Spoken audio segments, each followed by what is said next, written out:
What's good, y'all? Welcome back to the channel. Like, share, subscribe, comment, IG, TikTok, Bonneville, and we're just gonna hop right into it. So today we will be discussing another musical artist suing a big billion-dollar corporation for defamation. Today it is Chris Brown suing the Warner Bros for defamation over their recent lawsuit, Chris Brown: The History of Violence. Obviously, not the lawsuit, but the documentary. Obviously, the documentary details a lot of things. We all know some of Chris Brown: History of Violence. You know, obviously with the Rihanna thing, that's the most publicized. But some things with Carucci throwing the brick at his mama car, um, getting into it, Frank Ocean and shit like that. So we know some of these things, or allegedly know some of these things. But where he's really drawing the line at is the being accused of R word in this. Well, yeah, he is accused of it, but being accused of the R word in this documentary. So this is actually a case that was brought to Chris before. It ended up getting dropped because I'm calling bullshit. Well, and obviously they call it bullshit too, but I'm calling bullshit is for the simple fact is after this alleged incident of Chris R-wording her, her and Chris remained in contact, and not in a way where she's trying to expose him, just in the way of she was trying to do it again, and seemed like she was very happy with her experience and nothing happened, and she didn't start accusing Chris of the R word until she said she went to therapy one day and realized that the incident was R word. So now, sensitive topic, but I do understand that some R word victims are, it's sometimes it takes time to open up and talk about these traumatic experiences.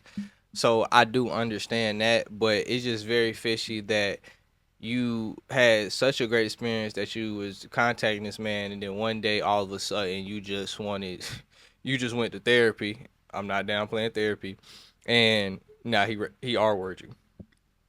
That's just fishy to me. Sound like either she trying to get some money, or Chris stopped fucking with her, and she was like, "Nah, I can't have that." And this was her first thing, because we have seen women do that.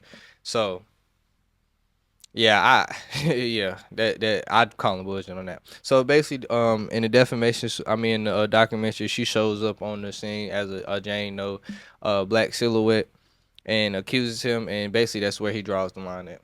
So as far as the case goes, um, I don't think Chris will get 500 million, but obviously when you sue somebody like this, you start very high. So even though it comes down, you get the money. You get at least some of the money you was looking for. Now I don't know what that target is, because I don't think he gonna get 500 million, but you gotta start high.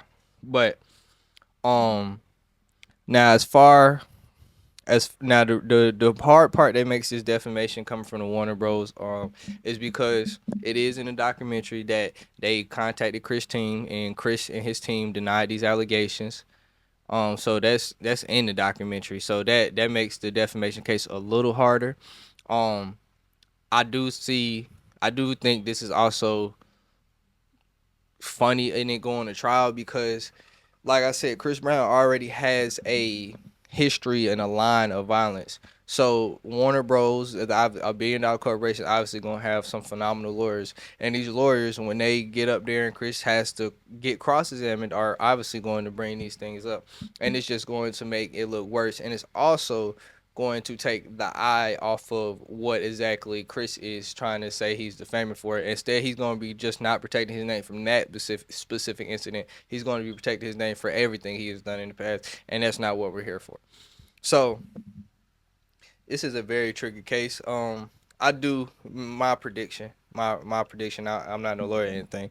Would just be that Chris Brown does end up selling out of court Warner for a way smaller amount than he then he asks for it, just because, like I said, it is defaming him by putting something that's already been dropped, which I think that's what makes it very tricky, that this case has already been dropped before. And they also, I forgot to say this in the documentary part, they also said that Chris has not been legally charged, and all this is more alleged. I mean, some of this we pretty in the court of public opinion, some of this we think is true, not the R word, but so yeah, so that's why I said, but that's what I'm thinking. It is gonna make it a little hard on defamation, but at the same time, you gotta think and like I said, quarter public opinion. You by just saying this, even if you put in there it's alleged or not, by just saying this, some people are going to be like, this is Chris Brown and this is his character, and believe the R word, even especially if they don't do no research and knowing that it's dropped. So yeah, I do believe this is more defamation, but I just think it is a little tricky with who it's coming from. But I actually hope Chris win, bro. Especially if if it got, like I said, I don't think he did it because the way it's set up. But so going off of that, and me not thinking he did it, I hope he wins. And I do like to see artists take down corporations, especially for some shit like this. So like, share, subscribe, comment, IG, TikTok on the video, and we out.